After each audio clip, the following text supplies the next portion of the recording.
Welcome, visionaries and revolutionaries, to the Aligned Empire podcast, your gateway to building a movement of change, wealth, and impact. I'm your host, Drea Brown. This podcast is for the visionary woman who is ready to master the energetic frequencies of money, business, and herself, and is ready to expand into a frequency, life, and empire that mirrors her highest purpose. Together, we are rising up and reshaping the world as we know it, defying limitations and boldly embodying our highest selves. You're not just listening to another podcast. You're embarking on an epic journey. Hello, everyone, and welcome back to the Aligned Empire podcast. I am so excited today to introduce to you someone who is, when we connected, we were supposed to talk for literally 15 minutes, and we ended up talking for over an hour and a half. And she is just, the more that I get into her world, the more incredible I truly realize that she is, and the more powerful I'm just excited to so introduce you to her. So it's Jennifer Longmore, who is an award-winning CEO of the Podcast Connector, connecting visionaries and new thought leaders with aligned podcasts, and an award-winning CEO, an 11-time best-selling author, and sought-after media personality. She knows the importance of quickly establishing oneself as a leading authority to build credibility, attract more media, and attract more aligned clients. She's also passionate about providing high-level platform expanding services to experts with a mission to change the world who simply need to get their message in front of those who really need it. Jennifer is also a serial entrepreneur, investor, and board advisor to various conscious apps in her spare time. When she is not coaching and teaching, you can find her hiking with her family, mining for crystals with her son, or enjoying martial arts with her husband. So welcome, Jennifer. So excited to have you. Thank you. I was so excited. As you were saying that about the 15 minutes, I thought, I'm actually a very direct communicator to the point where people kind of go, whoo.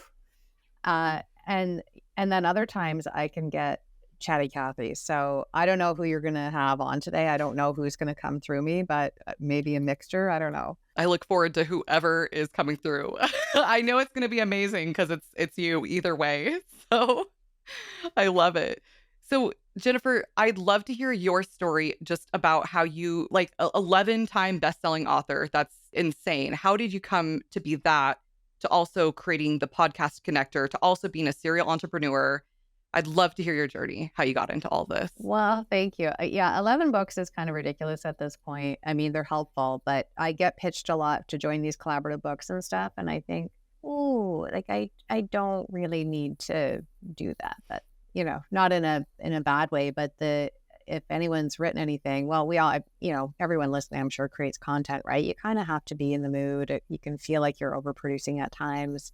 And it's not that we don't have things to say. I have more that I can say, but I want to make sure that whatever book I put out next is like really I guess a legacy book. I don't know how else to describe it.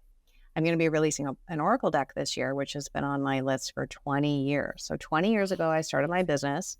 I was I was speaking at the Learning Annex, which was a big deal to be asked to go and do that way back in the day. And I would drive into the city early because the traffic was so bad. And I'd sit in the restaurant in the hotel and I would eat a meal and I'd journal. And I would write out all these things that were going to happen. And they all happened very quickly. I was able to collapse my 5-year vision into 3 months. And that is fun. And additionally, when you don't know what you're doing and you don't have a business coach and you don't know how to keep the train moving, I ended up stagnating for about 5 years because I didn't know what else to do. I didn't know, if you've accomplished your vision, I guess you should create another vision and like make it bigger and so on, right? So for the first 5 years of my business, I'm sharing this for a reason because I know we can all relate in business, right? I was happy to invest in myself. It wasn't that I didn't want to invest in myself. I didn't even know having a business coach was an option. I didn't even know they existed. And I don't know about you, Drea, but like I hear any successful person I interview will always say they wish their only regret in business is that they wish they had hired a mentor sooner. And I can say that's true for me. 100%.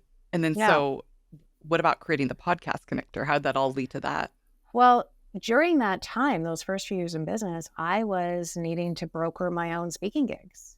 And I was shy and introverted. And I thought I better go to Toastmasters and figure out how to speak because I know that I need to speak to reach people But what if I get on stage and I literally choke? Like I have no words coming out. I better go make sure I actually know how to speak and like I have what it takes. I was borrowing other people's stages, which is kind of what we're going to talk about today, right? I wouldn't have had that lingo at the time, but I was getting put out in catalogs with like 10 million distribution and stuff for the Learning Annex. So that was great brand exposure for me. This is back before social media even existed because, yes, I am a dinosaur. But I had to learn how to build a business, kind of the old fashioned way. And speaking is a big part of that. I still believe in that to this day. I feel like there's timeless things. And so all of these years, I would have to broker my own gigs and stuff, which I was happy to do. And I really learned how to pitch effectively. And then when I had my own radio shows and my own podcasts, of course, you know this too, Drea, you're going to get some pitches and you're like, ooh, someone needs to help you with that pitch. You're going to get a lot of no's Oh, with yeah. that pitch, right? All And the time. and so because of how I've received pitches, and then of course because how I've pitched people, it was just kind of a natural evolution. And I was coaching one of my clients, and I didn't even know she had this business, the podcast connector, because she's a generator like me. She just goes and creates stuff. And next thing I know, she's telling me she's built a business, she's sold a business, whatever. And she was irritated with the business, not because the business did anything wrong, but it really wasn't a fit for where she was at. And she said, I just want to walk away from this business. And out of my mouth, like I did not plan on saying this, I said, no, you cannot sell this business. I'll buy it off of you. And then I said, look, we're not going to take your coaching call, obviously, talking about a business deal. We'll set aside a separate call and, have a call. But I said, look, let's at least with any relationship, let's just assume you're in a romantic partnership. Part of why people struggle with leaving relationships is because they don't do everything within their power to try and make it work. I'm not talking about, when there's orange flags and red flags and danger and stuff. I'm just talking about I think why so many people brood over their exes is because they didn't do all they could to find a way in and to find a way to make it work. So I said, look, let's try this marketing strategy. Let's try this thing. Let's try that thing. And if after you do all of that and your perspective of this company doesn't change, then you and I can have a conversation. You don't even have to sell it to me. I do think you need to sell it and, monetize what you've already built, essentially, right? And be compensated for your sweat equity and some other things. So it only took 2 weeks. She's like, I really wanted to give it a try, but I only learned that I really don't want this business. I'm like, well, that's good. Then you can walk away from it and feel like, you'll have no regrets. And then it was important for her to know that it was going to be in good hands. And she knew it would be because she knew that I knew what I was doing. And so it all happened very quickly. And then I had a vision come in of how I was going to grow it, which was different than hers. And for people that are woo in the room, they'll appreciate this. I've never done this before, but I actually thought, you know what? I'm already talking to my astrologer about something else. I'm going to do a reading on this business and find out what it wants to be. Like, does it still want to be this thing that it was designed to be? And sure enough, all of the downloads I was getting about it being very collaborative and inviting in preferred vendors and, all the things, it was all in the stars, essentially, right? And so how interesting that when the astrologer looked at the original birth date when the former owner had it, she was instinctively running it the way that birth date sort of matched. And then the new birth date came on the day that I bought the company, right? And so all of this energy kind of swirled around. And then I mentioned to you before we started recording, I don't know what's going to happen at the time that all of you are listening to this recording. But right now, I'm in active conversation with 3 different competitors because that was what I was very clearly shown when I bought this company, that I would be acquiring 3 competitors within the first 12 months to 18 months-ish. And so we're 13 months in so far. And now we're actively in conversation. And they may or may not come to fruition. But I think, it's fun to just be in the field of possibilities and always be, for those of us that are visionaries, right? That's where we like to play. Like, what else is possible? What else can I create? What can I outcreate? Oh, the situation doesn't feel good. How can I outcreate the situation? So it's been interesting. I've coached a lot of people on agency models, and I've masterminded with a lot of people that have had agency models. So I didn't go in blind. And as I'm sure you can appreciate, once you're actually in it, you're like, oh, there's some nuances that I did not anticipate, right? So that's been fun. But now we're just in a different place. And my goal, like really on a passion level, I'm just excited to be able to give people the things that I like, to be the person for someone else that I wished I had had when I was starting my business. I had no Yeah. one to delegate this stuff to. Right. And for those of us that are busy, like people think, oh, it's an expense. Oh my God, it's like the most affordable service ever. But for any of us that are busy CEOs, why would you pitch yourself? Yeah, you have the time, but do you have the time? Because unless you're going to pay someone $500 an hour to pitch you to a podcast, you shouldn't be doing that yourself, right? If you want your company to grow. And I'm saying that as a customer, by the way, of these companies as well, right? Like it was never a factor for me, even though I could pitch myself, that I wouldn't just delegate that to someone else because I need my time, right? I know you get that too, right? Like my time is so valuable to me that I'm just going to hire people that can do what, yes, I can do.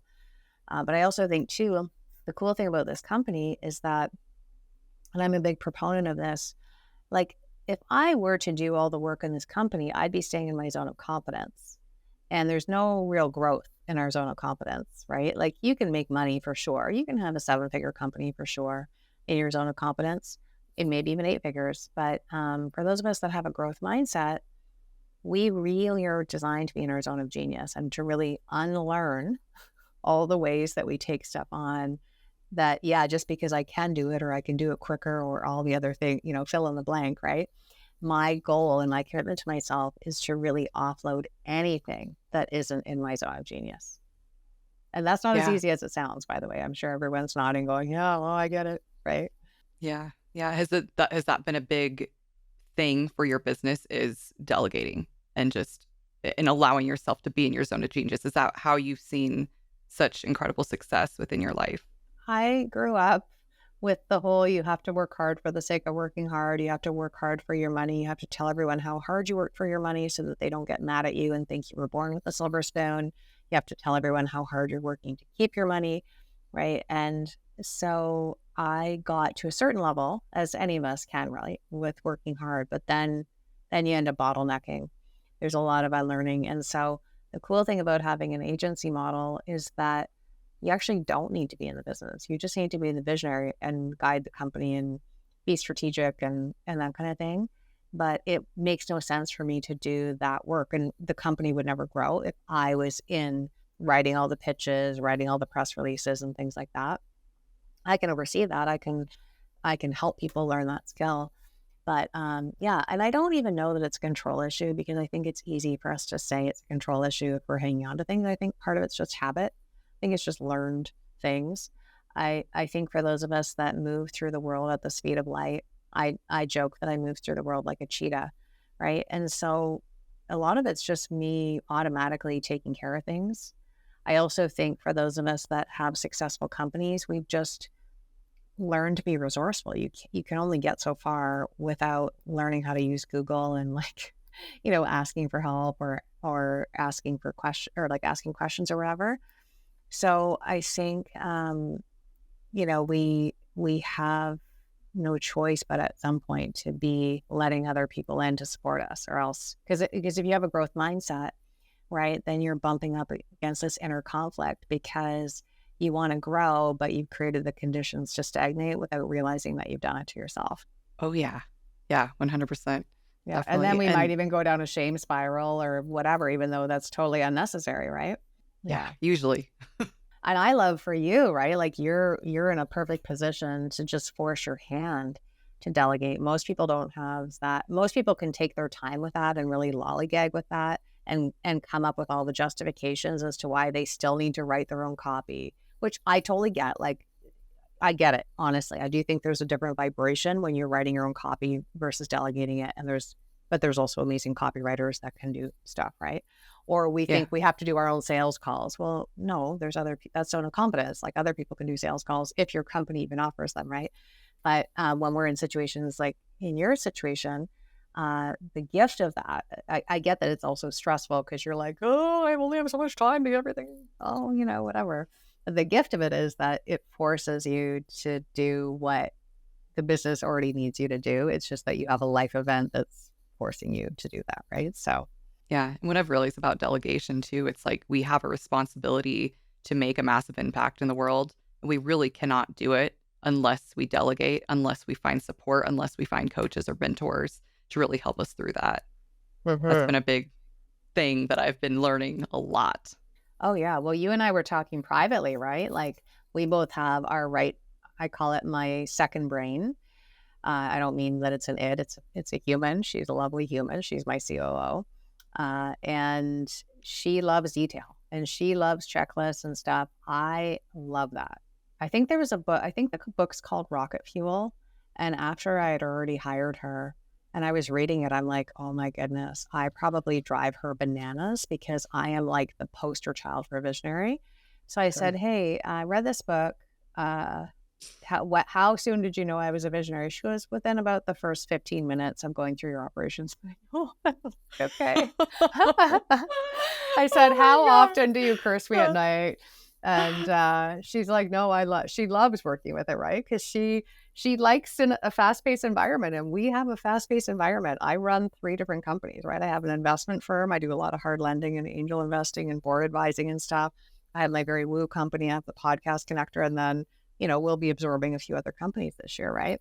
So I need her. The point is, I'm here because of her and all my other team members because I can't do it alone. And I would have, to a lot of people, being at, say, 500K a year sounds like a lot of money, and it is.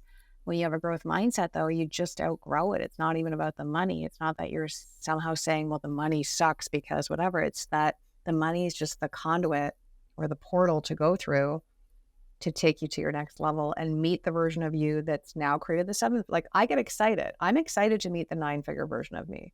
I don't know who she is, but I think she's probably a cool chick. I'm excited to meet her too. Right?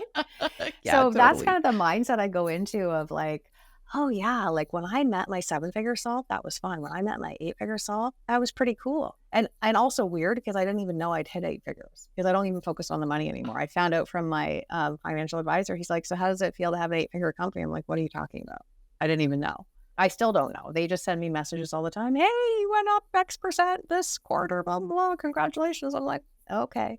And that can sound flippant to people, right? But like, it's my claim to fame has always been to focus on helping people. It's not from a religious place, but I know even for me, right? I wake up every morning and I have a prayer that I need answered. And that can be like a simple thing. Right now, I'm looking for an accountant, right? So then when that person comes in, I'm like, oh my God, my prayer got answered. You're exactly who I've been looking for. We all have that every single day. It could be a hack about how to drink more water, and then you happen to stumble across an article.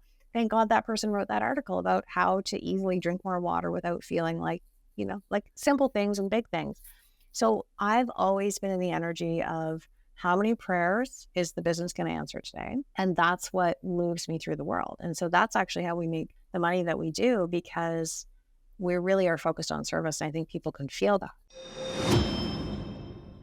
Hello, amazing, wonderful people. I hope you're enjoying the episode so far. And if you are, could you please share this with someone who you really truly think needs it or would enjoy listening to these type of podcast episodes? It would really mean the world to us. Our team works so hard on these episodes, and we really try to provide the most value we possibly can for our listeners. So a few ways that you can share is take a screenshot of this episode and share it into Instagram. We would love to tag you in our stories. And a few other ways is sharing exactly what you loved about this episode and what truly made an impact in your life. And one last thing, if you are enjoying this podcast episode, if you could leave a review for us, that would be everything. It really does help our podcast, and it also helps other beautiful, wonderful people find our podcast as well. So thank you so much, and let's get back to the show. And all the copy, and it's like from the people you hire to everything, like every little thing. And it really, if you start with the foundation of yourself doing that, then it ripples through everything. Yeah, I love that. absolutely. So, here we are now with the podcast connector, and I have a vision for it, right? I want it to be more than just podcasting. Nothing wrong with podcast guesting, of course. It's very important. And I know we're going to chat about that more today because I have some cool Absolutely. strategies, right? But I'm a natural connector. I know you are as well, Drea. And so I can't help it. My brain, as soon as I meet people or as soon as I hear an idea, I'm like, who needs to know this? Who do I need to connect this person to? All the things. And so I want to fill the gaps of the things that I'm currently looking for, actually, that I can't seem to find anyone to help with. One is a very proprietary way that I like to do collaborations that feel really good for people and have kind of like a connection zone, I guess you could say, or a collaboration zone. But because we're calling it the podcast connector, right? It was interestingly already named that before I bought it. But I want to have a place where people can kind of, I don't mean speed network in this kind of way we're used to, but in a very heart-centered way. Let's come together and share resources and pack up and do all that kind of stuff. And I also want to expand people's influence and really help move them. Really what we're good at is moving people out of expert into authority. But I really want to now invite in the opportunity to move from authority to influencer, because you can be an authority and not necessarily an influencer. And I don't mean influencer in this whole, buy my special sugar-free juice kind of stuff and use this coupon code. I'm talking about like really influencing big things on the world stage and influencing massive waves of change, let's say in the online marketing world or in the publishing world or whatever, right? And so that's kind of the trajectory of the company. I'm really excited about that. Amazing. And so if I was if I was your perfect client and I came to you, how would you explain the podcast connector to me without having any idea what it was? Awesome. Well, we book thought leaders on aligned podcasts. So what that means is, well, we guarantee bookings. So because I'm of the philosophy, having paid a lot of PR companies, and there's a lot of people that don't want to guarantee things. It's like, well, if you don't believe in my brand or you don't think I'm positioned well, then surely you don't need to take my money and pitch me to one TV show in a 12-month period and charge me $60,000 kind of thing, right? And there are companies out there like that. So having had good experiences and not so great experiences in my own PR journey, I said, you know what? We know how to pitch. We shouldn't be taking clients on that we don't feel that we can really pitch well. And so we should be able to put a guarantee behind that. And so instead of you just paying for pitches, because that doesn't mean anything, I can pitch you to an insurance company, which is of zero value to you, but I can still in the books go, well, I pitched you, Drea, because there are a lot of companies that do that, right? And I know that because I get these pitches, and I know when I receive pitches for my podcast, I know damn well that agent has not at all researched my show, and they don't even care. Like, you can feel the vibe of it. They're just like, well, I just got to get this insurance broker on some shows, and surely Jennifer will have this insurance. Well, why would I have an insurance broker on my podcast? It makes no sense to do that, right?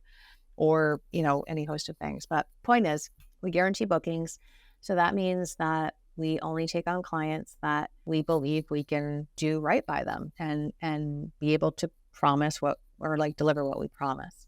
And because, you and I talked about human design, right? For anyone listening, I'm a 6-2 generator, which means that I have very high standards of care. Some would say I'm quite picky, but I would just say, no, I have standards of excellence. And I know I still am in the lens of being a client, I guess, right? When I bring on clients into the company, I'm still in their mindset of like, what are they going to be looking for, right? So we get to work, we meet with you, we come up with a strategy, we come up with some creative ways to pitch you so that people will say yes. Because some shows, and you know this, Drea, if you're getting hundreds of pitches a week, how am I going to help you stand out as my client, right? I can't just be pitching vanilla stuff. I have to be creative, which means that I have to be a critical thinker, and I have to be resourceful and stuff like that. And I have to know what a host would be looking for. And I can't just say, hey, this person wants to come on and talk about your book. I don't know if you've had any of those pitches yet.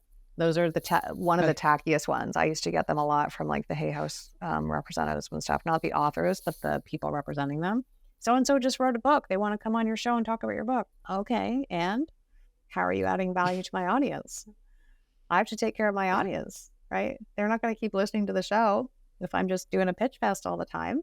But great, you've got a book. They will buy your book, but I need to know what you're going to pour into the audience so that it inspires them to want to buy your book, right?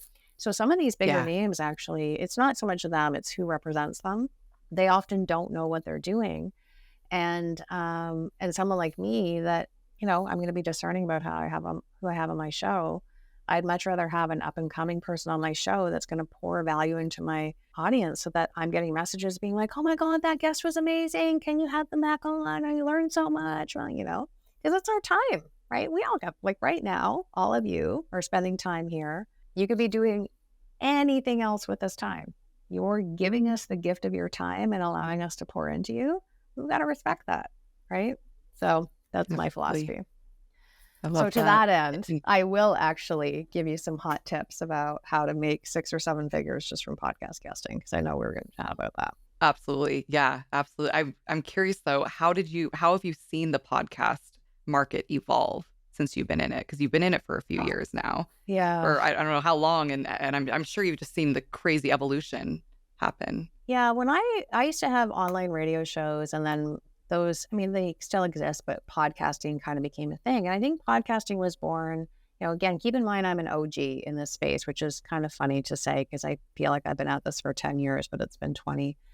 When I first came into the online marketing world, teleseminars were like the most innovative thing. And then just like any trend we see in the online marketing world, reels, whatever, doesn't mean they're bad. It's just that they bubble eventually because everyone starts to do them. And so everyone started doing teleseminars because they were effective, because you added value. You might do a teleseminar like, hey, here's the 5 biggest blocks to attracting clients. Sign up today. And people would sign up, and you'd do an audio conference on usually instant teleseminar or equivalent.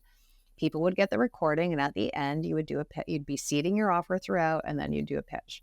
But because so many people started doing teleseminars, then someone said, you know what? As on top of that, teleseminar directories started popping up, so people could pay to list their teleseminar. But then so many people, there were just so many teleseminars, not unlike Clubhouse. Remember when Clubhouse was good until it bubbled, and then Oh you yeah. just got lost in the sea of whatever. So imagine that sweet spot before Clubhouse bubbled. That's what was happening in the teleseminar world. And then there were so many, because people, of course, were teaching courses about how to, do an effective teleseminar that you could make 6 figures from and all that stuff. Then telesummits were born because they were efficient. Someone said, hey, if we're all running teleseminars, why don't we just do an extravaganza basically and bring 20 of us together and all focus around a particular topic. So then teleseminars or telesummits became the big deal. And it was a big deal if you got invited to those, because it was the OGs at the time that were creating those. Those were all 7 and 8 figure CEOs at the time. And so when you got invited to be a speaker at a telesummit, it was a big deal, right?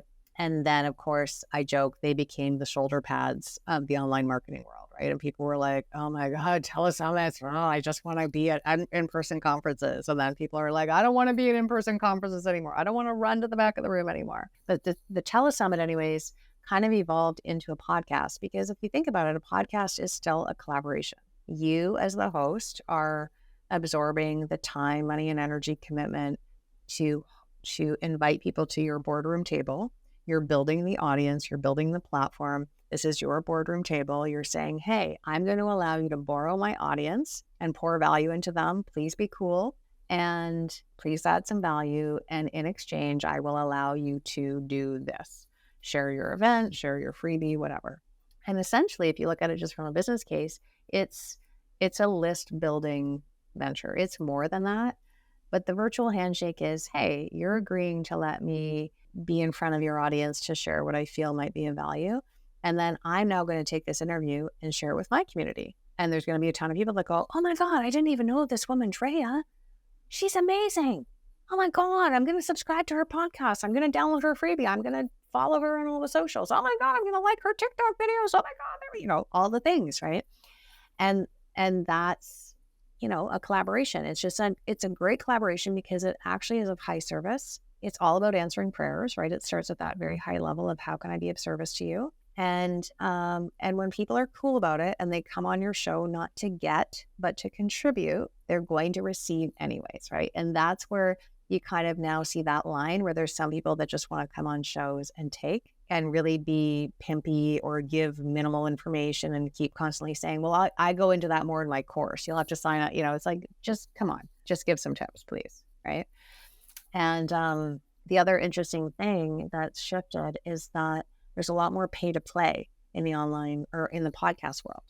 Now, that's not necessarily a bad thing. Pay to play has been around for a long time. You can pay to play for media. That's actually not a good thing, by the way, because once you get earned media, they actually can't take you on anymore because journalists want to interview people based on the merit of their thought leadership.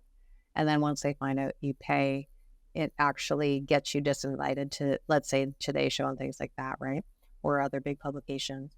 But I've paid to play on speaking gigs, and when you're walking away with multi six figures in cash received from an event, and then whatever other, like I don't have a problem doing that, because that putting on a conference, massive expense. Most people lose Mhm. money. I know people that have lost 500K plus in putting on in-person events because of room blocks that didn't get filled, or weird contract snafus that, you know what I'm saying? Like it's a big risk when people put on conferences. And so I don't mind kind of contributing to that. It's no different than contributing to a summit or, whatever. Anyways, but the other thing is too, I mean, there's some big podcasts out there that they don't tell you that they have their guests pay. I have an issue with that, because if I'm a listener, I want to know that that person's on there because they were invited because of their wisdom, not because they paid you to be on there. But that being said, I get it. If you've got a really popular show and you're getting thousands of pitches a week, thousands, how else do you weed people out unless you say, okay, if you really want to be on my show that bad, then put your money where your mouth is. I'm not saying it's good or bad, but I can see why people do that. Right. And then on top of that, if you've spent time, money, and energy building an audience so that you have like 1 million unique downloads a month, there's value in that. It's not so cut and dry, but those are some of the changes. But I will say the good news is we definitely have seen a move towards shorter form content even before 2020, and definitely 2020 through, I'll say, 2022. People then were getting so bombarded with information, they only wanted to ingest short form. By way of reading posts, you'll notice more people say, don't post long posts. I'm not going to, if you make me scroll, I'm going to stop reading. Right. And there's all kinds of, like, even I find with webinars, people just want quick and dirty. I find challenges now are changing, right? Meaning that 3-day or 5-day challenge model is changing. So I'm calling it the DoorDash mentality, where people are just they wake up, they're like, I want to learn how to go viral on TikTok. And that's why you would come to Drea. Right? But they're waking up, they're like, I want it. I've decided I'm going to do it today. I've got a 3-hour block. Yes.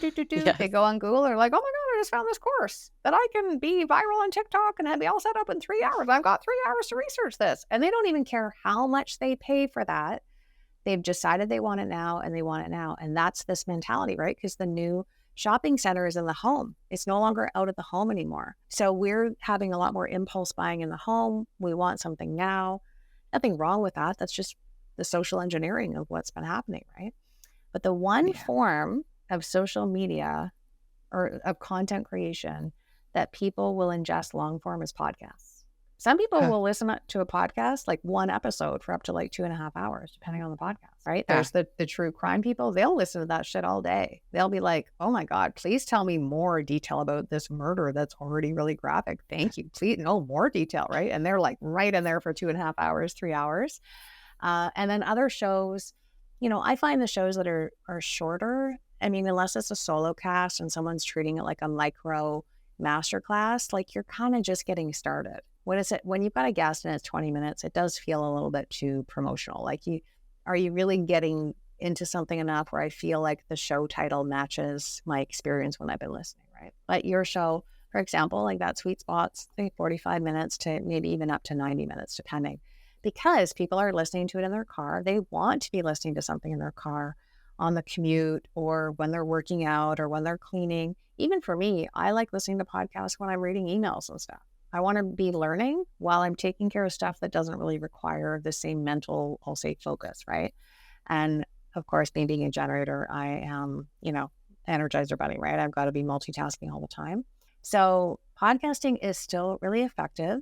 And there's a lot of creative things people do, like podcast swapping and, all the things, right? And it's so interesting to me. And we see this even with social media. Before it was a thing, it's now a whole industry. A whole industry has been born. People now are certified to be online marketers, and certified to be online business managers, and certified to be funnel strategists. And like, it's the professionalization of social media. And podcasting, yes, kind of falls in that. But then you've got the professionalization of podcasting. You've got the people that edit your podcast, the people that will help you market it so it becomes a top 10 podcast. You've got the people that will book guests on your behalf, and the people that will get you booked on shows like yours, right? And everything in between. So we see this a lot in the online world, right? That once an industry becomes professionalized, you're not going to see it disappear because there's too much money and there's too much of an infrastructure and an ecosystem essentially, right, for it to disappear. Yeah. And as far as podcast guesting goes, you guys generate, what is it, 500,000 to $1 million per year, and you help Well, people I do the personally same. do, right? In my Yeah. business Okay. as a Yeah. mentor, essentially, right? I'm an 8-figure mentor to, conscious CEOs and among the Yeah. many other crazy things that I do. So when I go on a podcast guest for my other business, I can track it very easily. So there's a few things you can do. One is, I mean, it's a little bit of work, so you definitely want to have a VA or someone on your team to help you with this. But you already know in advance what shows you're going to be on. Use unique coupon codes for whatever it is that you're marketing. Even if it's only free stuff, you still want to give some sort of special link that's very unique to that show. Because I know, Drea, I know you love numbers. Really, at some point, we have to be savvy and Yeah. know our numbers. So this allows us to make informed decisions because let's say you go on 10 podcasts that are supposed to be aligned to your market, and you reasonably assume.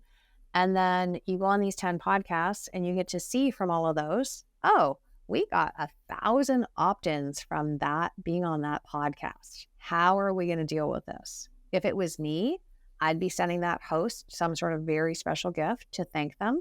I'd probably be giving them extra shout outs on social media, resharing the episode constantly and doing something like, hey, why don't you tune into the show that thousands of people downloaded my free blah, blah, blah on because I gave away such and such on this show. Find out why so many people were inspired to, 1,000 people were inspired to download my free gift about blah, blah, blah.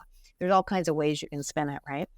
But having unique tracking codes allows you to make informed decisions because the other thing is, like, let's just say you go on 10 podcasts and you pull all the data together and you go, wow, we had 3 downloads for my freebie. But all of these shows have, 40,000 unique downloads a month and they've been aired. Because people love to download freebies from podcasts and the freebies are in the show notes and stuff, right? So that's just information. We don't need to make ourselves wrong for that, but most people don't know that.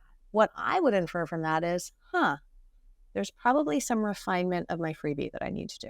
Maybe I didn't explain it well enough. Maybe it wasn't compelling enough. Like, it doesn't mean it's bad. It's probably a great freebie. It's just that maybe the way I explained it wasn't compelling enough to download it. Maybe the title just didn't really match what I thought I was getting. Or maybe the freebie isn't as yummy as I think it is. Because we've all had that experience, right? Where someone's promised us the world, we download the freebie and you're like, thank you for the 1-page PDF where 35 or like 3/4 of it was just your bio.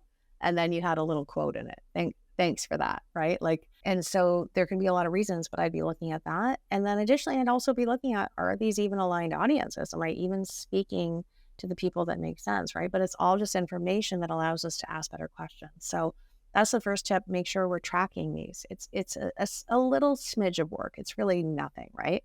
Especially if you have a team that's not pushing back on you and they're like, yes, of course, we can create these links for you and whatever, and get you those links, for example, in advance, right? So that you have that information. But I know people that have added almost $2 million a year from doing about, what would that be? I think they did like 50 podcasts in the year. So that's basically what, like, can't even do the math, four-ish podcasts a month, which is nothing. That's about what I have time to do, is 4 podcasts in a month. And so imagine that if you do 50 podcasts, and just from podcast guesting, this isn't all the other sales. This is immediate.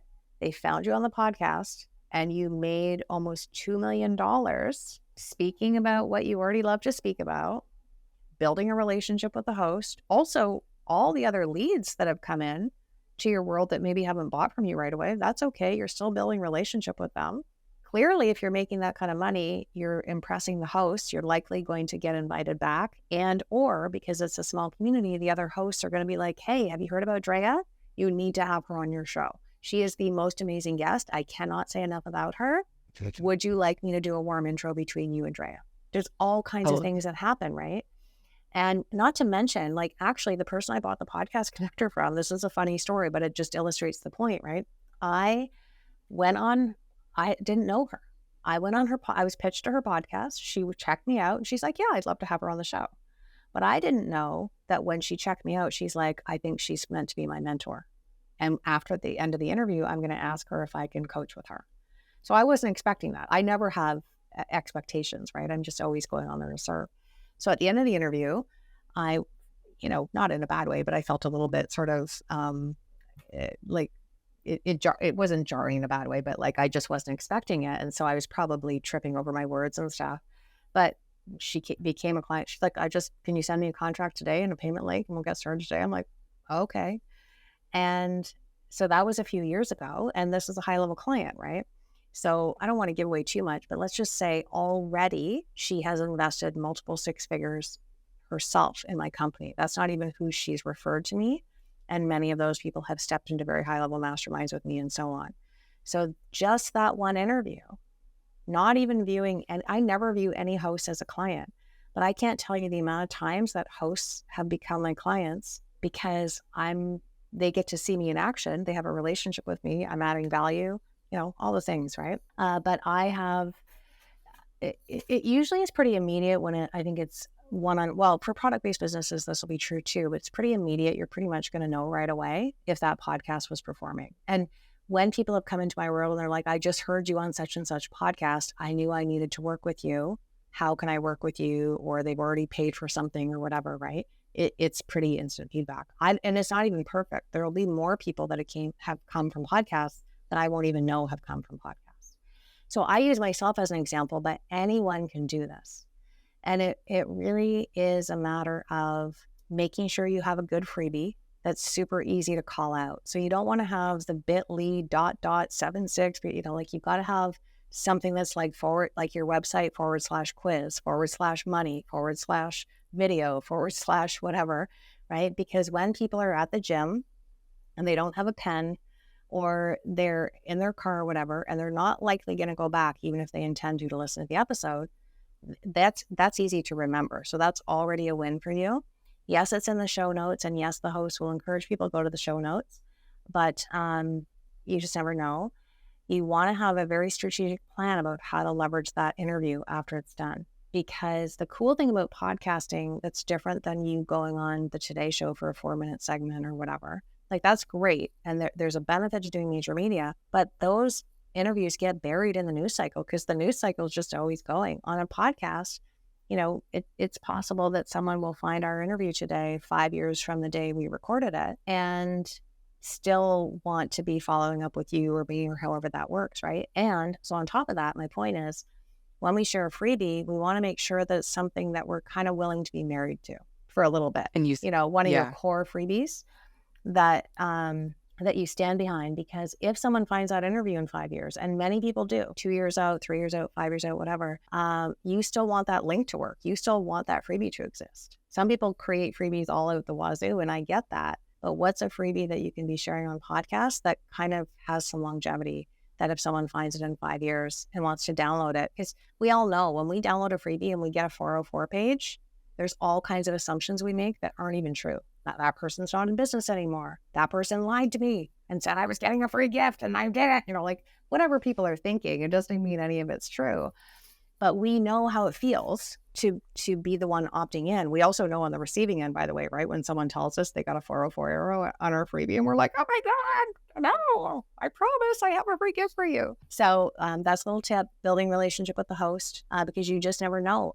Ask them. What other shows are cool that you think I should be on? Do you happen to know any hosts that are looking for people like me? And additionally, be in the mindset of give, get. Like, what can I give to you? Who can I bring to you? What resources can I bring to you? What extra promotion can I do of your show or of your free event you've got coming up or anything? Like, be a contributor, not a taker, which I know none of you are, because you just wouldn't be here if you were a taker. Because I know, Drea, you attract really cool people. So yeah, totally.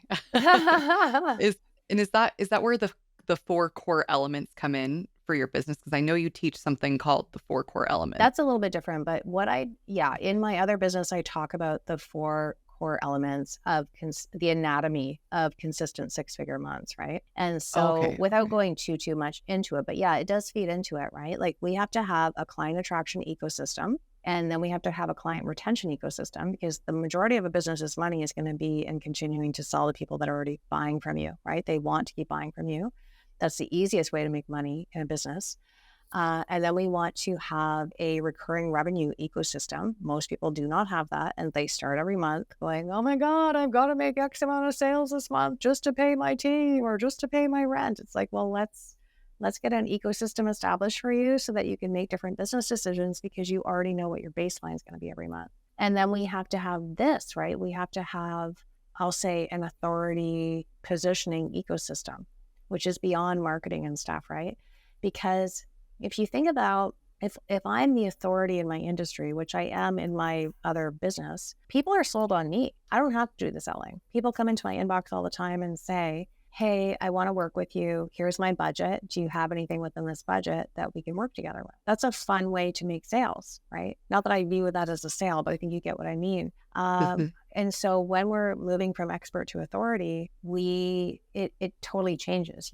As an expert, you still have to kind of convince people that you know what you're talking about. When you're an authority, you don't have to say anything. Your presence, your beingness, the way you carry yourself, the circles that you're seen in, the sort of some of the other platform building you do as an authority, all speaks for itself. And you get different invitations, client attraction's easier, and authority building happens very quickly when you're borrowing other people's audiences. If you want incremental growth, by the way, just keep flinging stuff out on social media. If you want exponential growth, but you don't want to, because there's two ways to grow, right? You can spend money to expand your influence, or you can use your sweat equity. I'm a big fan of using sweat equity more so than spending money, but that's just me and sort of my background. So for like this guy I was telling you about, 4 hours a month, essentially, right? You've made $2 million borrowing other people's audiences. Are you willing to spend 4 hours a month, 6 hours a month going on highly curated shows, of course, right? We have to make sure that there's not 100 listeners, like nothing wrong with 100 listeners. I just mean that,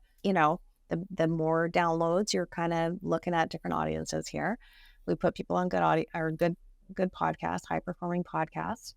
And for a few hours a month, you just go and speak about what you love. You can speak about it with your eyes closed because you know your stuff, you're staying in your lane, and it translates, right? Even just in an interview, you can tell whether someone knows what they're talking about or not, whether they're really embodied or whether they're just parroting a bunch of knowledge that they read in some book. And we all know that feeling, right? And it's a texture of energy. It's hard to describe it, but it's like you can tell whether someone knows their stuff or not. So when we focus on authority positioning, that's when your energy essentially and your beingness does the heavy lifting for you. You barely have to market. Nothing wrong with marketing, right? But you just won't have to feel like a full-time marketer anymore. You won't have to feel like it's 2 steps forward, 1 step back. You won't feel like things have to be hard. You won't feel like you're constantly throwing money at problems. Because the thing is, if you think about it, think about how much money is thrown at problems like courses and mentors and stuff, because everyone wants more clients, but they keep throwing money at the wrong things. If you're positioned as an authority, you don't actually have to invest in any of that again because people come to you. You get to save a lot of money by being an authority. Yeah, which is what podcast guesting automatically Well, yeah, does. not only do you save the money, but you're right. Yeah, then you also make money from that. Yeah. And for someone that wants to find the right podcast for themselves and they want to convert listeners into their offers, obviously hiring your company would be probably the best step. But aside from that, what can people do? Where can people go to find that? Well, we have what's called the Ultimate Pitching Toolkit, which I think you're going to be sharing with everyone. And and we've been told by a lot of people that we should charge money for it. And I do believe that. But I do, gift giving truly is my love language. To receive love, acts of service are my thing. My husband's amazing at that. But when I show love, it's actually through gift giving. So I really like to add a lot of value in my freebies. And what we do in there is we give you a roadmap of, okay, what research are you going to do? Like what shows are you going to go after? How do you need to prepare for all of this stuff? But then we give you our actual pitching template, like sample pitches and pitch decks and stuff and other technology and things that you need, right? Like links to that kind of stuff so that you can go do it on your own. What's going to happen is, and some people will do it on their own, or maybe they'll delegate it to their VA, and that's okay. We just want you on shows. We don't need you to become a customer if you don't feel aligned. What'll happen for the most part, what happens to me anyways, because I really value my time, I'll read this kind of stuff and I'll have all the greatest intention of doing it. And then I go, oh, my time, I need my time back. And then I delegate it, right? I find who can I delegate this to? So for people that are already valuing their time, they're going to tend to, whether it's our company or someone else's, right? They're going to tend to want to hire someone to do this for them, even though they can. Of course, we're all capable of doing it. And then additionally, if you do it on your own and then you find that it's still not quite converting, you're spending, you shouldn't be spending 20 hours pitching every month and getting one yes. Like if you're spending 20 hours, I don't even want you spending 20 hours pitching. Please don't do that. But if you're spending like 10 hours pitching and you're getting one yes or no yeses, that's a good indication that there's some refinement there that you might as well just invest a little smidge. Like we're a very affordable service, right? Most of these services are. It's frankly just better. It's better for your brand too, right? Because if this is how people are receiving you, they're clearly not responding to your pitch. It can reflect badly on your brand without you even knowing it, because there's probably something happening where it's not landing. You either don't sound like you know what you're talking about, or you might even be offending the host. Sometimes I don't get offended easily, but there's times I get pitches and there's that a little bit of annoyance, like, you didn't do your research kind of thing, right? And so that can be another reason why people are not saying yes. And it's not because you're a bad person. It's just, there's, like I said, it's refining things. It's not like overhauling things, and your intention is good. But also, if you're going to approach someone like me who's very energetically sensitive, I can feel energy behind an email. I can feel, even if you tell me all the right things, but all I feel is a massive grabbing energy in your pitch. It's a no. It's just going to be an automatic no. If I really feel like your heart is in it and you genuinely want to serve, I recognize, of course, you're wanting to be borrowing my know, like, and trust, right? Because that's what we do. That's what I'm doing on your podcast. I'm borrowing the know, like, and trust that you've already established. And that's why conversions are higher. It's the same with you going on an in-person stage and being one of the keynotes, right? You're just going to convert better because you're already positioned as an authority. You're borrowing someone else's know, like, and trust. And then on top of that, people get to spend an hour with you as an example. So they really get to feel whether they like you or not, and whether they think you're the person that can help them. So it's such an efficient way to sell without ever having to sell. And what are some of the mistakes? Like we're kind of talking about some of the mistakes that people are making. What are the biggest mistakes that you see when people are pitching or even trying to monetize through someone else's audience? From a pitching perspective, you really want to research the host, right? Like it's their show, it's their baby. Some people are very passionate, and rightly so, about their show. Like it's their baby. If you imagine, for example, there's a woman that she went through breast cancer. So she created a podcast to help other women. So she's going to be really like, her podcast is her baby, her community is her family. And if you're pitching her going, hey, so I'll use my name. Hey, Jennifer, I love your show. I'd love to come on and talk about, how to balance your hormones by eating asparagus 3 times a day. I'm making that up. I don't even know, right? If that's a thing. But something where, what's going to land better is being like, hey, Jennifer, oh my goodness, I was so moved to read the story about how you even created this podcast. It would be a complete honor for me to be able to come on your show if that feels aligned, because I would love to add value to your audience in this way. There's probably some other things we can talk about, but I would just so love to be a part of this heartfelt project that you've created. I look forward to hearing back, kind of thing. Alternately, do some research. It takes 2 minutes, right? Let's just say, like, Drea, do you love animals? Of course. Yeah, absolutely. So do you have an animal that you're really passionate about that you might even talk about on a video or post about or something? My cat, Kyle. Okay, so you've got Kyle, and Kyle's your cat, and he's your baby. So I apologize, Drea, because you're probably going to get a lot of pitches now when I say this, but I'm going to do it anyways. So a pitch that would work would be like, Drea, oh my goodness, Kyle has to be the cutest cat I've ever seen in my entire life. It is so clear that you love that little nugget, and I don't blame you, because if he wasn't with you, I would want to just scoop him up and eat that little nose face off of him, or say, like, whatever you're going to say, right? Like something cute and endearing. That's something I would say, because I'm a dork. I love it.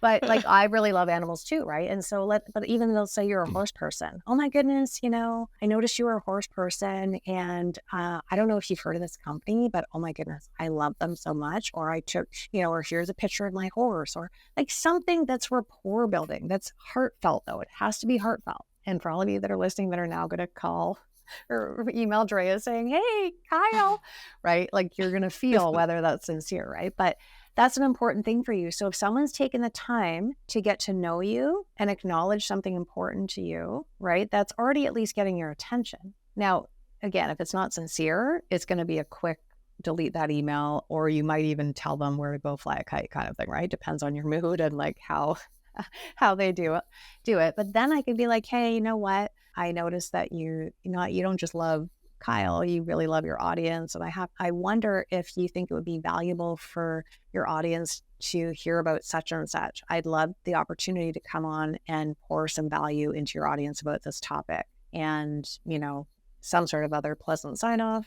And there you go. That kind of stuff's going to land way better. Or if I say, oh my goodness, Drea, I listened to episode 22. My jaw was on the floor. When you shared that story about I can't believe that happened to you. Or I can't believe you created that. Or, oh my goodness, how did you even have the strength to get through that? Or, whatever you might have shared in episode 22.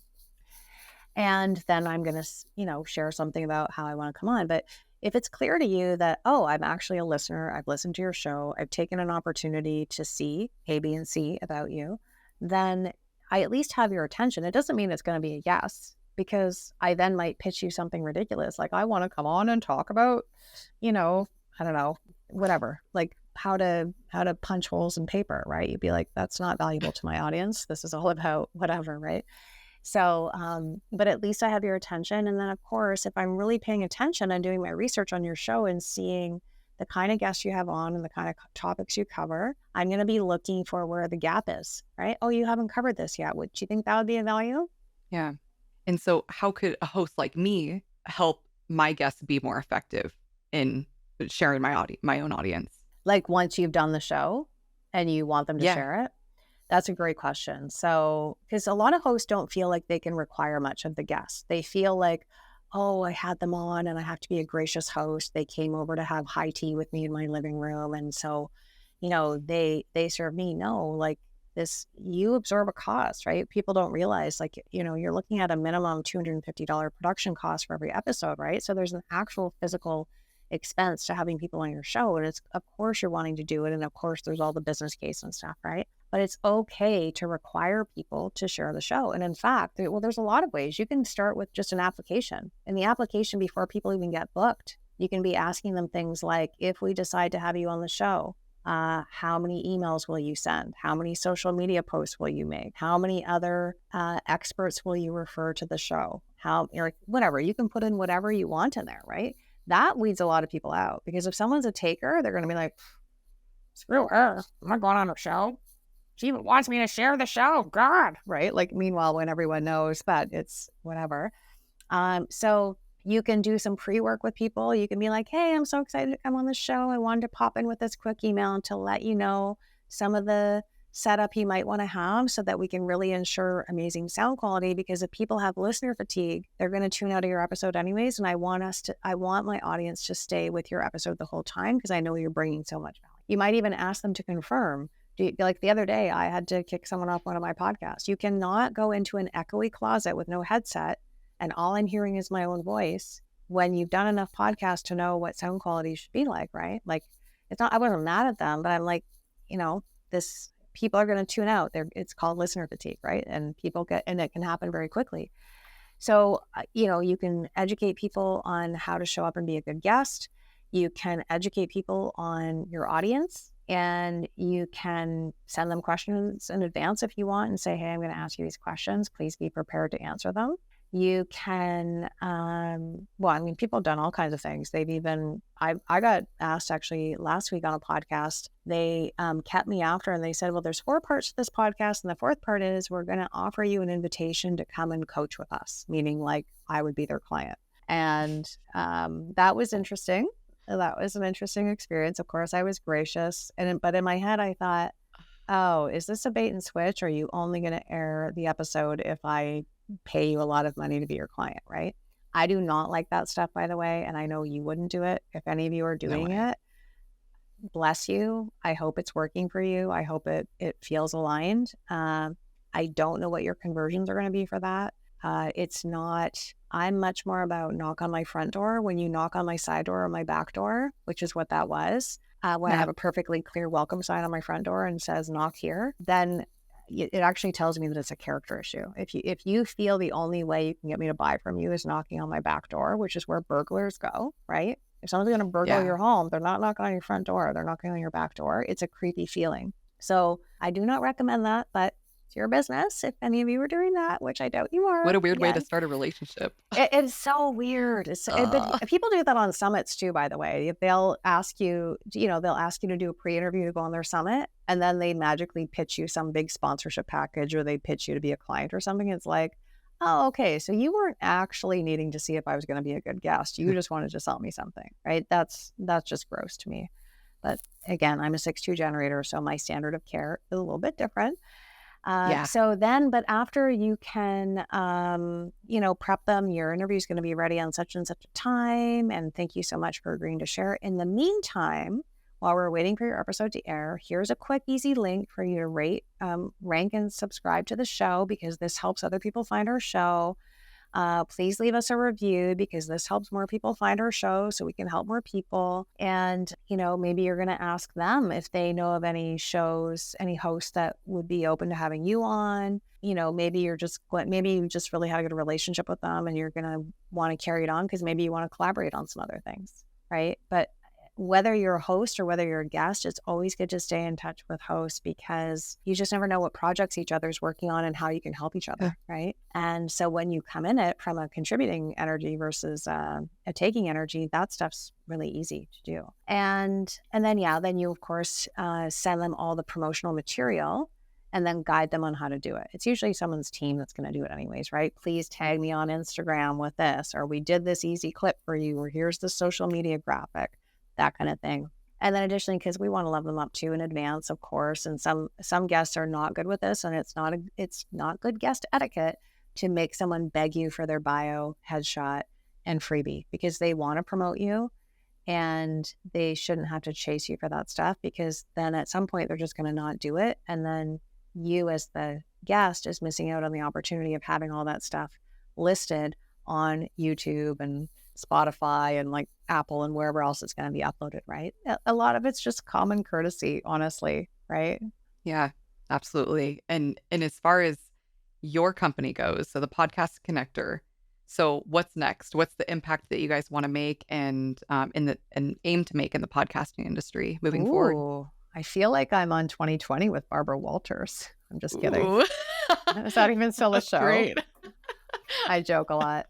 I love it. Well, right now we're in talks with acquiring a few competitors, right? Because from a scaling perspective, we were talking about that before. There's a few ways to scale a company, but if you want to scale a company quickly and reach a lot of people, then acquiring companies, it's not hostile takeover. These are people that really are with love, wanting to step away from their company and move on to other things, right? So these are active, like these are people that are choosing this, and they want to have a good steward for their, whoever's going to take over. And so put that from a business perspective, that's just a very quick way of scaling very quickly, right? There's other ways to scale, but that's a very quick way to scale. And we are going to be adding the connection zone, which is a higher level strategic networking / collaboration thing with people that are at a certain level of influence and income in their business, because we do like to have highly curated groups, right, to be able to expand our influence quickly.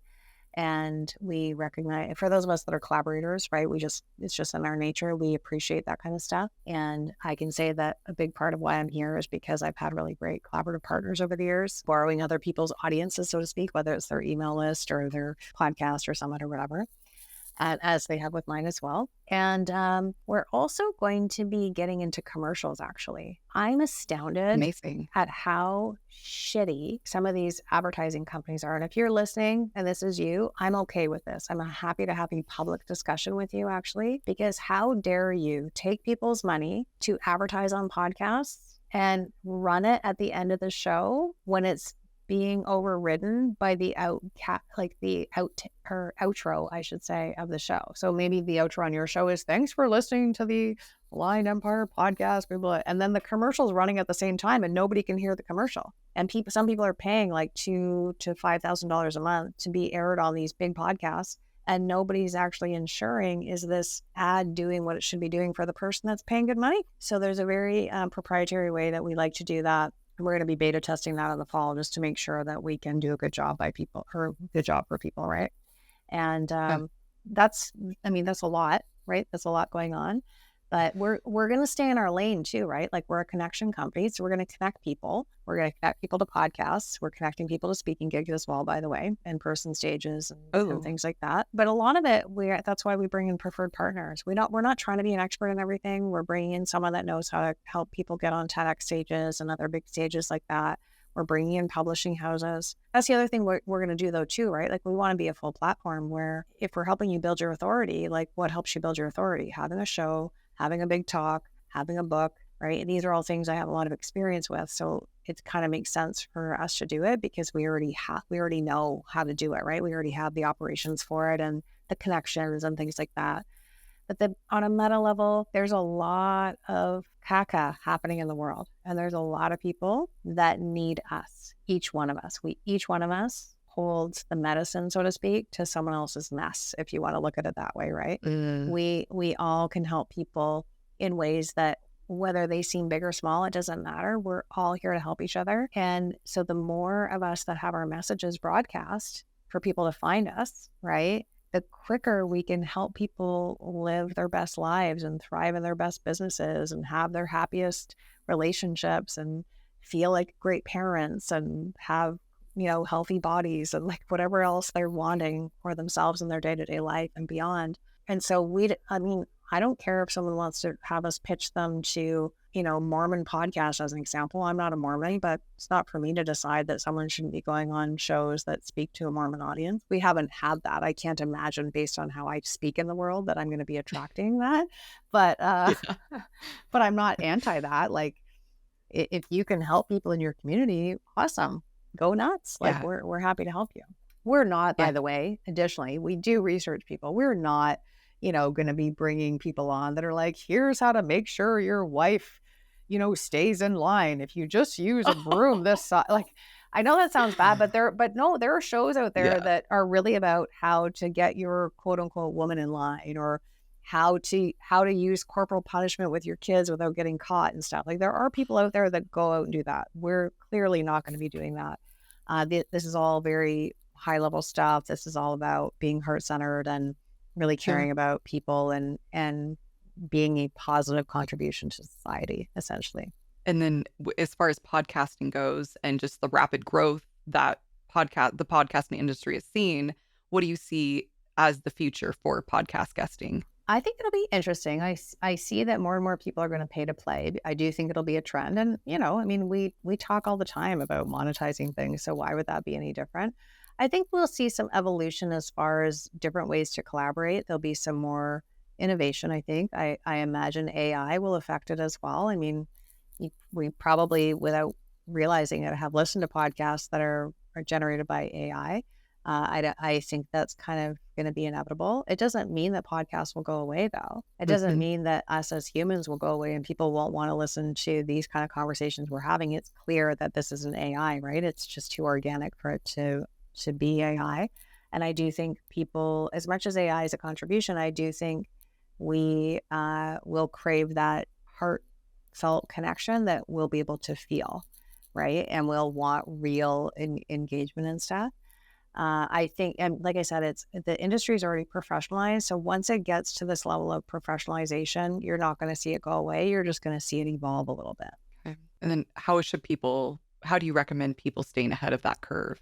Well, everything about business is relationship, right? And I don't actually accept pitches on my show. That probably sounds counterintuitive, but I'm because I have a 7-figure club podcast, so I have to know someone's at least 7 figures. I'm very, very choosy about who comes on my show. So any guests that are on my show, and I have a lot of guests, are all invitation. And I'm not saying I'm anti-pitch. I just haven't had a pitch that's been compelling enough for me to go, you know what? You're a complete stranger, but I like what you're up to enough that I'm actually going to invite you on my show. So I'm going to extend that as a challenge to everyone right now. I'm just kidding. And I might change my position on that, but relationship building, I mean, that's why people get on my show. That's why I'm here with you. You and I spoke, we hit it off. We're now best friends and kidding. We're now Yeah, twins. really. And so it's easier for you to feel good about me being on here with you, for example, because you know I'm not going to be delivering a bunch of fluff to, or, for example, to your community that you really cherish, right? Mm. And so relationship, regardless of what the business, I'll say marketing thing is that's going on, whether it's a summit, whether it's a podcast, whether you are creating products and you're wanting to have a product extravaganza and have a pop-up, group summity type of vibe, like who knows what's going to be created.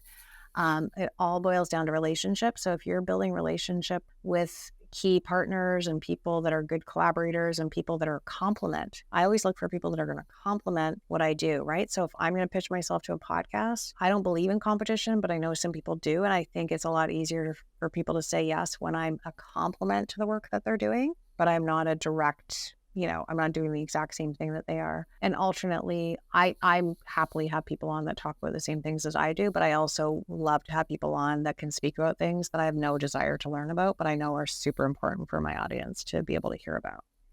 So that's kind of stuff's not going to go away because a person with a growth mindset is always wanting to learn and grow. And podcasts, when they're done well, are basically like micro masterclasses or sometimes like full-on masterclasses, right? Depending on the show. And so I don't see them going anywhere. Just keep sharpening your saw, keep sharing your wisdom, get clear on who your ideal client is and who has access to your ideal client. And for me, I feel like a lot of this is still going to be timeless business practice. I could be wrong, and I'm totally open for people to tell me, hey, here's where I see it going. I do think it will evolve a little bit, but it is professionalized at this point, like I said. So once too many people are dependent upon an industry for survival, right? You've got podcast production companies, you've got podcast advertising companies, you've got platforms that host your podcast, you've got podcast booking agencies, you've got people that are teaching you how to have a number one podcast, you have, just all of the things, right? There's too many types of businesses that contribute to the infrastructure of podcasting overall that I can't imagine it's going to go away.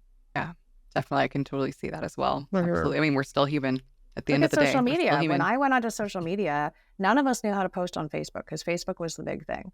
I was like, oh my God, Facebook is for teenagers. I'm going to be on Facebook. Best decision I ever made, by the way, once I decided what do I want Facebook to be? How do I want to show up on here? None of us knew what to do. And then eventually we went from posting like famous people like Princess Diana to actually having our own quotes. And then it got too noisy. So then we had to have memes. And that's how memes were born, with our little sayings on there. And then they had to be prettier. So they couldn't just be text. They had to have some sort of pretty graphic. I could show you some of mine from like 2011. Oh my God, they're horrific. Like they're cute, right? But I just go, oh my God, that branding is awful. Oh, that's great. And then memes evolved into GIFs, right? And people started doing that with their posts because we had to start making it pop. And then Facebook started creating those the colored backdrops. So then we started using those so that people would, in a scrolling environment would stop and read our post because it was basically like a banner. And then we've seen Facebook Lives got born. I'm just talking about Facebook, right? And then Reels and, I can go on and on. Then there's Hootsuite and all these other things that are automatic posting or like, you get what I mean, whatever you call them. Can't think of the word right now. Social media trainers, social media managers, on and on and on. Social media is going nowhere because it's too professionalized. The online marketing world is going nowhere because, well, the home is the new shopping mall anyways. But there's too much of an infrastructure for it would really not, it would be detrimental, right, to the economy actually. Yeah, absolutely. And so what are 3 books that you could recommend to our audience? Whoa. Okay, well, let's go with Rocket Fuel because that actually is a good book. Love it. And I do think it's important, especially for visionaries. And I imagine you have a lot of visionaries that are connected with you. Oh, yeah. I like some old school books. The other book I like, actually, yeah, there's 2 other books. And I feel bad because I don't know the authors, but I know this is easy to Google. It's literally called The One Thing. And it's one of those books that you're going to keep going back and reading because it's so good, especially for a generator like me. That's probably why it speaks to me because I've got mental load issues, right? I just want to do all the things and I don't have time to do all the things. And my mind is just always like, blah. And then there's another book, and I always screw up this title, even though it's literally one of my favorite books, which is why this is so funny. It's called Leadership and Self-Betrayal. I haven't heard of that one. I'm going to just Google it right now. I'm going to tell you exactly what it is because it's such a good book. And it's great for business, even though it sounds like it's a leadership book. Yeah, sorry, Leadership and Self-Deception. That's what it's called. Getting out of the box. Here's why. Because I have an experience with you. Let's just assume, which isn't true, but I have an experience with you, and I just find you to be very judgy. And then maybe I have to work with you all the time. And so every time I work with you, I'm approaching you and already assuming that you're going to be judgy. So I respond to you in that energy. And then you respond to me in the energy I bring to you. And then we have this ongoing weirdness. I have to let you out of the box I put you in order for you to show me the version of you that you actually want me to see. Love that. That's a part of it. And that's way more complex than you really have to read the book to get that. The other piece of this, though, is all the ways we betray ourselves, all the promises we make to ourselves that we don't honor. And then what happens? We go down a shame spiral. I call it the blame, shame, judgment game. We make ourselves wrong for all the things I'm going to drink more water. I'm going to, finally go to that networking event I know that I should be at. I'm going to finally, pitch myself to a TEDx stage. I mean, I could give you all the examples, right? But think of all the times. It's not even the fact that we're not acting. It's the fact that we have made a promise to ourselves and we're betraying it, or we're betraying our boundaries, or we're saying yes to non-ideal clients when we really wanted to say no. And then it never goes well, of course, right? It always ends in some sort of weird thing. It's really about honoring your intuition, ultimately, is what this book's kind of about in some ways, right? Like, if you're really just honoring all of the guidance of where it's leading you and honoring that, life and business it's so much easier. So it's kind of twofold, but anyways, clearly I love the book enough to not remember the title, but it touched me this much. So there you go. There's a ton. I also the bonus book I'll say is The Four Agreements by Don Miguel Ruiz. I always think that's like a book that you go back and read over and over again, because on it, think of how many times you make yourself wrong and then you're like, okay, well, take a breath. You're doing your best. All you can do is do your best. Or, nothing's personal. So every time I take something personal, I'm like, okay, remember, it's not personal, right? It's so simple, but it's so profound. Totally. Yeah. Yeah. Yeah. I love it. And what is the free gift? I know we already mentioned it, but if you wanted to explain it a little more. It's called the Ultimate Pitching Toolkit. So that's where we give you all of the templates you need to pitch yourself. We give you it's kind of like a workbook where you get to plan out how you're going to pitch yourself and what angles you're going to take and stuff. Because you do have to know your angles. You can't just be like, hey, can I come on your show? I think I'd be a good guest. People will be like, okay, right? What are the angles? And I've shared a little bit on the show today about how to do your research and how to just make your pitch pop so that the host in a sea, honestly, of potentially hundreds or thousands of pitches a month, yours stands out. And that can seem like a lot of work, which is why, of course, we show you how to do it. But eventually, I think most people realize, you know what? I got to leave this to the pros. I want the pros to deal with all the no's, to deal with the ghosting, to deal with some of the weird responses. We buffer people from all that. You're only going to know who said yes to you, right? You don't need to know all the other stuff. That's why you're hiring us. It's just like, you should have a team managing your inbox because you don't need to know all the people that unsubscribed that day or all the people that sent you a shitty email. Like, let them take care of that. It's the same, honestly. I would say this to anyone. I don't care if it's for media, meaning like an actual publicist or a booking agency or anything. Let other people manage the responses, because although 99.9% of people are great, there are occasionally times where you're like, oh, someone's hangry and needs a chocolate bar right now. That was a really snippy, unnecessary email that I just got, kind of thing, right? So yeah, but anyways, when you download that, you literally have everything you need to get started. That's our goal. We just want you on podcasts. If you happen to decide when you download that, you know what? My stomach was bigger, or my appetite was whatever, that feeling, right? At a Thanksgiving dinner when you take that extra bite. I do this all the time. So when you think you have great intention, but you realize, you know what? I'm going to just let someone else do it.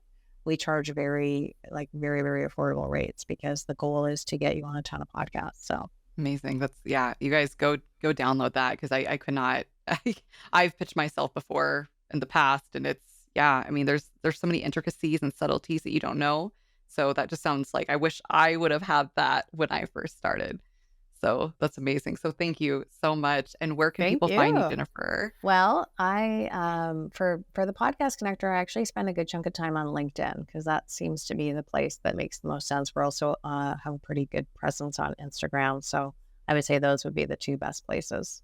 Amazing. And we'll leave all of the links in the show notes. So just be sure to check those out. Be sure to follow her. And I follow you on Facebook mostly, but you just drop just amazing wisdom every time. And it's like exactly what I need to hear. I'm like, yes. So you guys go check her out. She's incredible. And what is one thing that you want people to take away from this? Boy, so many things. Be unapologetic about putting yourself out there. A lot of people want to say yes to you. They see the value, like you have value.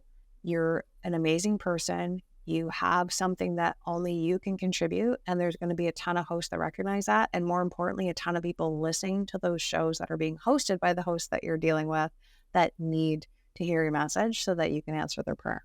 Amazing. Thank you so much, Jennifer. It was so amazing connecting with you always. So thank you so much. Really appreciate you. Guys, go check her out. I'm serious. And with that, we come to the close of yet another epic journey of the Aligned Empire podcast. Thank you for tuning in to the frequency of your limitless potential. Each episode is a code to unlock your unique energetic frequencies of money, business, and your aligned empire. If you feel this episode would resonate with others, please share it forward, creating a ripple effect throughout the universe. Make sure to subscribe to continue this journey of transformation with us. Join us again next week as we continue to rise together, joining a movement that is changing the world. This is Drea Brown, your guide on this journey, signing off.